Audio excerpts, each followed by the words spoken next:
I've recently had published my first book, which is called Beyond That So Gay, Challenging Homophobia in Australian Schools. And it's the culmination of about 5 years of my work in my life. I guess based on a whole lot of my work in schools over the years, people have said, look, you know, you do all this work in the classroom, but what happens outside of the classroom? What are some of the stories that you get around teachers and parents, etc.?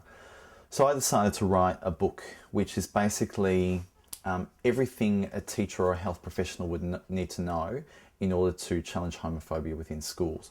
Right from pre-awareness, knowing absolutely nothing, through to educational utopia within a realistic kind of environment, in the current climate that we have educationally in Australia.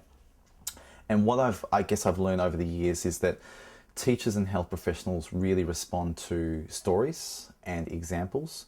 And so what I've tried to do is make it a really practical book. I've tried to make it so that people can read it without feeling like it's bored or it's got sort of formal language or it's stuffy, which unfortunately some of the previous challenging homophobia stuff, it was kind of like formal journal articles that didn't necessarily have a lot of examples.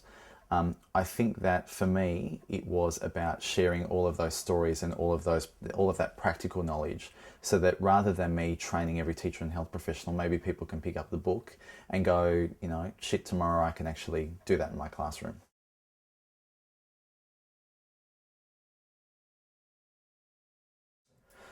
I'm confident that if a teacher has little or no awareness about how to challenge homophobia within their schools, that their head will explode in a fantastic way if they read this book.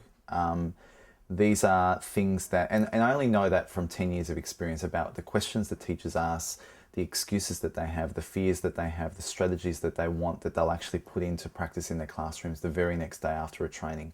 So that was my challenge. It was less about do I have anything to offer, because I've had that feedback for the last 10 years. I've made mistakes and tried to offer strategies or stories that don't work. I know that these are more than likely to be engaging things. So I felt comfortable with what I was offering. Thank you very much for your time this evening, and hopefully we can get some of this stuff up for regional, rural and remote Australia. So thank you. Thank you very much, the gorgeously lipped Daniel Witthaus. Thanks a lot, Dan. Thank you. Cheers. Thank you very much for your time, Emma. You're welcome. Thank you. Mwah.